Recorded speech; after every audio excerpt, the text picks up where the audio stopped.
Hello students, आज हम gaseous state का लेक्चर 10 स्टार्ट करते हैं। आज का टॉपिक है क्रिटिकल कांस्टेंट्स की गणना अर्थात कैलकुलेशन ऑफ क्रिटिकल कांस्टेंट्स। ये हम क्रांतिक स्थिरांकों की गणना किस तरह से कर सकते हैं। लास्ट लेक्चर में हमने लास्ट के 3 लेक्चर्स में हमने क्रांतिक स्थिरांकों के बारे में पढ़ा था, क्रांतिक आइसोथर्म अर्थात क्रांतिक समतापी वक्रों के बारे में पढ़ा था।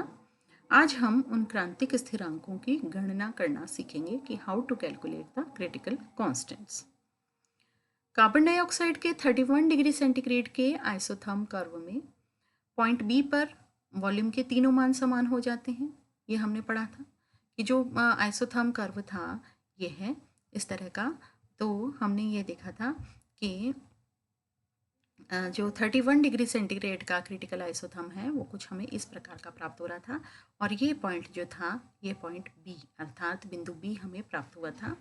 तो बिंदु बी जो है, बिंदु बी पर जो है वह इस पर वॉल्यूम के तीनों मान अर्थात बिंदु बी पर वॉल्यूम के तीनों मान जो है वो समान हो जाते हैं। आयतन के तीनों मान समान हो जाते हैं अर्थात इस बिंदु पर लिक्विड और गैस में डिफ्रेंशिएट करना संभव नहीं होता है, यह भी हमने पढ़ा था।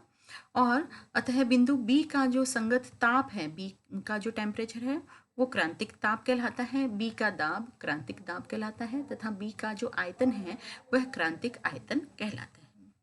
और इन शर्तों को वॉन डेर वाल इक्वेशन में यदि हम सब्स्टिट्यूट कर दें, प्रतिस्थापित कर दें, तो हमें क्रांतिक स्थिरांक यानी क्रिटिकल कांस्टेंट्स हैं उनकी गणना हम आराम से कर सकते हैं।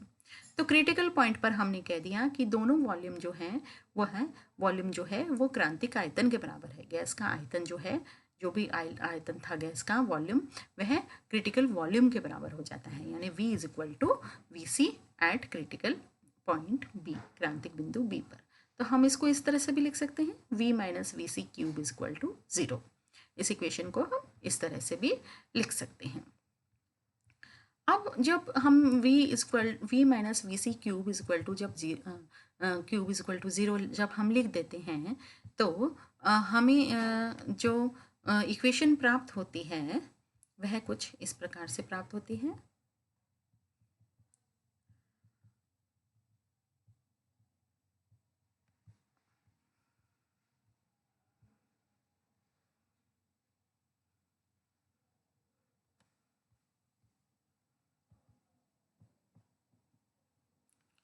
जो इक्वेशन है उसको हमें कुछ इस प्रकार से प्राप्त होती है। हमने कहा V minus VC cube is equal to 0। तो V minus VC cube is equal to 0 को जब हम एक्सपांड करते हैं तो हम इस तरह से लिखते हैं, on expansion the equation will be V cube minus 3VCV square plus 3VC square V minus VC cube is equal to 0। तो हम क्यूबिक इक्वेशन को जब हम एक्सपांड करके लिखते हैं तो हमें इस प्रकार का रिजल्ट प्राप्त होता है। और इसके बाद हम देखते हैं कि प्रेशर और टेम्परेचर जो है इसके स्थान पर प्रेशर की जगह तो हम PC लिखते हैं और टेम्परेचर की जगह हम TC लिख दें। ये जो हमारी इक्वेशन जो हमने लास्ट लेक्चर में पढ़ी थी, V cube minus B plus RT by P into V square plus A by P into V minus AB by P is equal to 0। इस इक्वेशन को हमने लास्ट वीडियो लेक्चर में पढ़ा था। तो ये इक्वेशन वहाँ से उठा के हम यहाँ ले आए, और इस इक्वेशन को हम यदि इसमें हम t की जगह तो क्या लिख दें, t की जगह हम सब्सटीट्यूट कर दें TC। इस t की जगह हमने सब्सटीट्यूट कर दिया TC और p की जगह सब्सटीट्यूट कर दिया हमने PC। p की जगह के हमने क्या सब्सटीट्यूट किया PC, t की जगह TC किया और p की जगह PC किया। तो और जब हम इनको सब्सटीट्यूट कर देते हैं इनको इक्वेशन में, तो हमें इक्वेशन किस तरह की प्राप्त होती है, V cube minus B plus RTC upon PC into V square plus A by PC into V minus AB by PC is equal to 0। इस तरह से हमें ये इक्वेशन प्राप्त हो जाती है। अब ये जो दोनों इक्वेशन हैं वह दोनों इक्वेशन एक ही कर्व की हैं, एक ही वक्र की हैं, अतः ये दोनों इक्वेशंस यूनिफॉर्म हैं यानी समरूप हैं, और समरूप हैं तो दोनों के जो कोफिशिएंट्स हैं उनको हम कंपेयर कर सकते हैं। तो दोनों इक्वेशंस के जब कॉफिशिएंट्स को हम कंपेयर करते हैं तो हमें क्या प्राप्त होता है?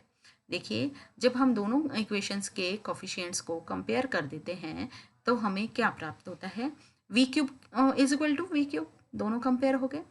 और यहाँ वी स्क्वायर के कॉफिशिएंट्स को कंपेयर करें तो यहाँ वी स्क्वायर जो है वो मल्टीप्लाइड बाई 3vc और यहाँ V square multiplied by B plus R T C upon P C. तो हम इन दोनों को इक्वलाइज कर देते हैं कि 3vc is equal to B plus R T C upon P C. पहला हमने ये लिख दिया 3vc is equal to B plus R T C upon P C. Second जब हम इक्वलाइज करते हैं, यहाँ देखिए कंपेयर करते हैं, यहाँ v और यहाँ भी v, तो v किस किस से मल्टीप्लाइड है? यहाँ 3vc स्क्वायर से मल्टीप्लाइड है v और यहाँ a बाई पी सी से है। तो हम कह देंगे कि दोनों v इक्वल हैं, तो 3vc square is equal to a upon P C. हमने लिख दिया 3vc square is equal to a upon P C. Next third में देखते हैं, थर्ड में क्या है? थर्ड में है vc क्यूब जो है वो is equal to A B by P C. Third जो इक्वेशन है वो क्या हो जाएगी हमारी? vc cube is equal to A B by P C. अब ये जो तीनों इक्वेशंस हैं इनकी हेल्प से हम क्रिटिकल कॉन्स्टेंट्स के मान कैलकुलेट कर सकते हैं। किस हिसाब से कर सकते हैं? हमने कहा vc cube upon 3vc square, दोनों इक्वेशन को हमने जब डिवाइड कर दिया vc cube upon 3vc square तो इससे हमें प्राप्त हुआ A B by P C divided by A by P C. और जब हम इनको सॉल्व किया तो हमें प्राप्त हो गया vc is equal to 3b, तो vc is equal to 3b हमें प्राप्त हो गया। और इसी प्रकार से नेक्स्ट इक्वेशंस जब हम कंपेयर करते हैं दोनों इक्वेशन को, जब हम कंपेयर करते हैं 2.47 नंबर इक्वेशन यानी 3b is equal to A B by P C को, जब हम इसका क्यूब यानी vc की वैल्यू हम 3b लिख देते हैं, vc की वैल्यू हम क्या कर लिख देंगे? 3b। देखिए यहाँ हमें vc is equal to 3b प्राप्त हुआ और vc की वैल्यू 3b हमने लिख दी यहाँ vc is equal to 3b। तो 3b का क्यूब, 3b का क्यूब कितना हो गया? 3 3 जा 9, 9 3 जा 27, 27b cube is equal to A B upon P C. ये हमारी इक्वेशन आ गई 27b cube is equal to A B by P C. और b क्यूब से एक b से b कैंसिल आउट हो गया और हमारी इक्वेशन आ गई 27b square is equal to A by P C. और इस प्रकार से हमें इक्वेशन प्राप्त हो गई P C is equal to A upon 27b square. इसी तरह से vc और pc की वैल्यूज़ हम 2.5 में जब रखते हैं, 2.45 कौन सी है? 2.45 ये है। तो vc और pc की वैल्यू जब हम लिख देते हैं तो हमें tc की वैल्यू यानी tc प्राप्त हो जाता है। तो tc कितना प्राप्त होता है हमें? vc जो है, vc तो हो गया 3b, तो यहाँ vc की वैल्यू हम कितनी रख देंगे? 3b। vc की वैल्यू हमने 3b लिख दी तो 3 इंटू 3b 9b हो गया। और pc की वैल्यू हमने क्या लिखी? pc की वैल्यू हमें प्राप्त हुई ये a अपॉन 27b स्क्वायर। इन दोनों की वैल्यूज़ जब हम पुट कर देते हैं तो हमारी वैल्यू हमें क्या प्राप्त हो जाती है? tc की value, tc will be equal to 8a upon 27rb। 8a upon 27rb हमें प्राप्त हो जाती है। तो इस प्रकार से हमें pc, vc और tc तीनों की वैल्यूज़ प्राप्त हो जाती हैं। और इन क्रिटिकल कांस्टेंट्स की वैल्यूज़ वान डेर वाल्स कांस्टेंट्स और गैस कांस्टेंट के यदि हमें मान ज्ञात हों, क्योंकि इनमें क्या क्या है? Van der Waals constant a upon R b, a b van der Waals constant है, आर गैस कांस्टेंट है, a b van der Waals constant है, आर गैस कांस्टेंट है, और यहाँ भी b gas constant van der Waals constant है। तो इनकी वैल्यूज़ यदि हमें प्राप्त हो, ध्यान हो, या हमें अगर मिल गई हो, इनकी वैल्यूज़ यदि हमें ज्ञात हो, नॉन हो, तो हम PCVC और TC की वैल्यू भी ज्ञात कर सकते हैं। तो अब हम नेक्स्ट जो हमारा इसी में क्रिटिकल कांस्टेंट्स का जो टॉपिक है, इसमें बॉयल टेम्परेचर और क्रिटिकल टेम्परेचर में रिलेशनशिप हम पढ़ेंगे। बॉयल टेम्परेचर तो हमें पता है कि TB is equal to A upon R B, हमने पढ़ा था लास्ट लेक्चर में कि Boyle temperature is equal to TB is equal to A upon R B. और क्रिटिकल टेम्परेचर अभी हमने पढ़ा है 8a upon 27rb। TC is equal to क्या है? 8a upon 27rb। तो इन दोनों में जो रिलेशन है बॉयल टेम्परेचर और क्रिटिकल टेम्परेचर, इनमें क्या रिलेशन हो जाएगा? यदि हम इनको डिवाइड कर दें तो क्या आ जाएगा?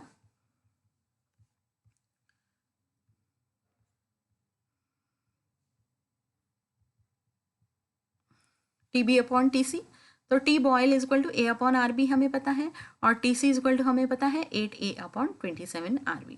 टी सी क्या है 8a/27 RB, तो a/RB इंटू 27 RB/8a, इसको इस तरह से हम लिख सकते हैं।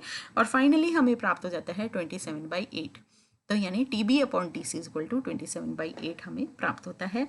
और TB/TC को हम 3.375 भी लिख सकते हैं, और TB is equal to 3.375/TC के बराबर हमें प्राप्त होता है। फिर हम आते हैं calculation of van der Waals constant पर, कि वॉन डेर वाल कांस्टेंट की गणना हम किस तरह से कर सकते हैं।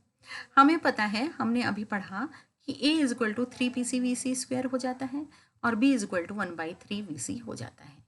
देखिए A और B की वैल्यू जो 2.46 और 48 के द्वारा हमें प्राप्त होती है, तो 2.46 और 48 हम वापस से एक बार रिव्यू कर लेते हैं इसको। 2.46 और 48, ये देखिए 2.46 में A की वैल्यू कितनी हो जाएगी, A will be equal to 3PCV², और 48 में B will be equal to VC/3, तो B की वैल्यू VC/3 प्राप्त हो जाती है हमें, है ना। तो 2.48 में हमें B की वैल्यू तो प्राप्त हो जाती है VC/3 और A की वैल्यू प्राप्त हो जाती है 3PCVC²। A की वैल्यू हमें 3PCVC² प्राप्त हो जाती है। तो इस प्रकार हम इन दोनों की वैल्यूज़ जो हैं वो इक्वेशन में हम रख देते हैं कि A की वैल्यू 3PCVC² हमें प्राप्त हो जाती है, और B की वैल्यू, तो ये तो हो गई A की वैल्यू 3PCVC² और B की वैल्यू हो गई ये 1/3VC हमें प्राप्त हो जाती है। और इन दोनों के A और B की वैल्यू जो है वो इक्वेशन नंबर 2.50 में हम रख देंगे।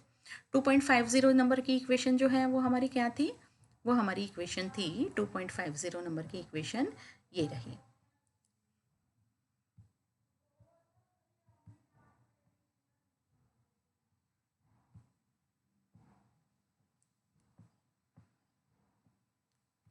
टी बॉल्स और टी जो हमारा बॉयल टेम्परेचर और जो क्रिटिकल टेम्परेचर में जो रिलेशन था वह 2.50 नंबर की इक्वेशन में था। तो 2.50 में हम यदि इसकी वैल्यू रख देंगे तो हमें क्या प्राप्त होगा,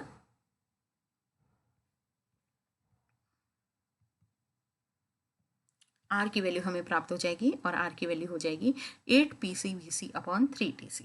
तो R की वैल्यू 2.50 नंबर इक्वेशन में से रखने पर हमें R की वैल्यू जो है वो इस प्रकार से प्राप्त हो जाती है।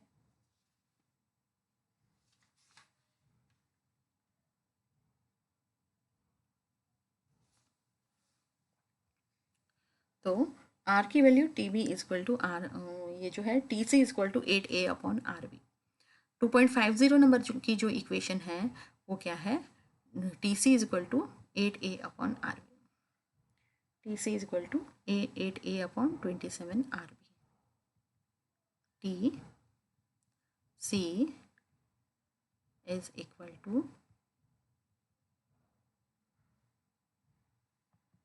8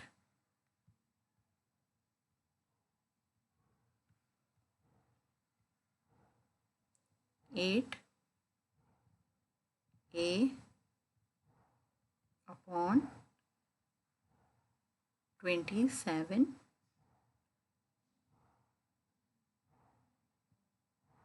RB।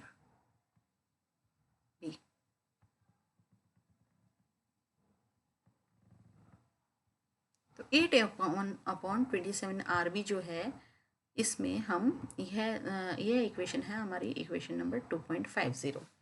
तो 2.50 में हमने A और B की वैल्यू जब हम रख देंगे, A की वैल्यू क्या रखेंगे 3PCVC² और B की वैल्यू रखेंगे 1/3VC, तो हमें R की वैल्यू इतनी प्राप्त हो जाएगी, R is equal to 8PC into VC/3TC।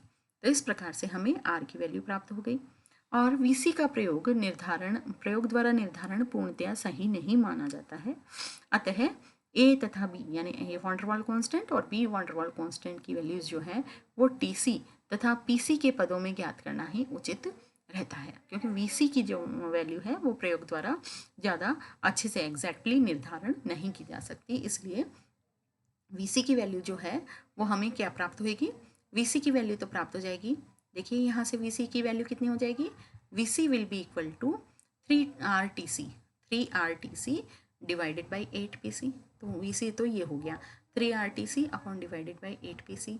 और ए की वैल्यू क्या हो जाएगी वान डेर वाल कांस्टेंट की, ए की वैल्यू हो जाएगी 3PC इंटू VC स्क्वायर। ए की वैल्यू हो गई 3PC इंटू VC स्क्वायर। ए की वैल्यू हमें यहाँ से प्राप्त हुई, देखिए 3PC इंटू VC स्क्वायर, ये ए की वैल्यू है ही। तो हमने जो है VC स्क्वायर की वैल्यू यहाँ रखनी है। VC स्क्वायर क्या है, 3TC upon R upon 8, 3TC R upon 8PC की का स्क्वायर। तो ये हमने VC स्क्वायर की वैल्यू यहाँ रख दी। तो A इज इक्वल टू हो गया हमारा, A is equal to 3PC, A is equal to 3PC into 3TC R divided by 8PC का स्क्वायर। और इससे हमें A जो है A प्राप्त हो जाता है 27/64। ए की वैल्यू क्या प्राप्त हो जाती है 27/64 R square TC square upon 64PC। और इसी तरह से बी की वैल्यू जो है वो हमें पता है 1/3 VC है, और VC की वैल्यू कितनी है 3TC R upon 8PC, 3TC upon R 8PC की वैल्यू हमने यहाँ रख दी। और इससे हमें बी की वैल्यू जो van der Waals constant B है उसकी वैल्यू भी हमें इस प्रकार से प्राप्त हो जाती है, B is equal to RTC upon 8PC। तो इस प्रकार B की वैल्यू भी हमें प्राप्त हो गई, A की वैल्यू भी प्राप्त हो गई, और VC की वैल्यू भी हमें प्राप्त हो गई। तो इस प्रकार A तथा B के मान PC और TC के मान ज्ञात होने पर ज्ञात किए जा सकते हैं। तो A की वैल्यू हमें देखो TC और PC की वैल्यू ज्ञात हुई तो A ज्ञात हो सकता है, और B की वैल्यू कब ज्ञात होगी, जब TC और PC की वैल्यू ज्ञात होगी, जब हम बी की वैल्यू ज्ञात कर सकते हैं। तो ये दोनों ही वैल्यू VC पे डिपेंड नहीं कर रही है, केवल PC यानी क्रिटिकल प्रेशर और क्रिटिकल टेम्परेचर, इन दोनों के मान यदि हमें ज्ञात हों, क्रिटिकल प्रेशर और क्रिटिकल टेम्परेचर के मान ज्ञात हों, तो हम A और B की वैल्यूज़ जो हैं वो ज्ञात कर सकते हैं। तो इस प्रकार आज हमारा क्रिटिकल कॉन्स्टेंट्स की वैल्यू की कैलकुलेशन करना, ये टॉपिक हमने आज यहाँ कंप्लीट किया है। आज का टॉपिक यहीं समाप्त होता है। धन्यवाद।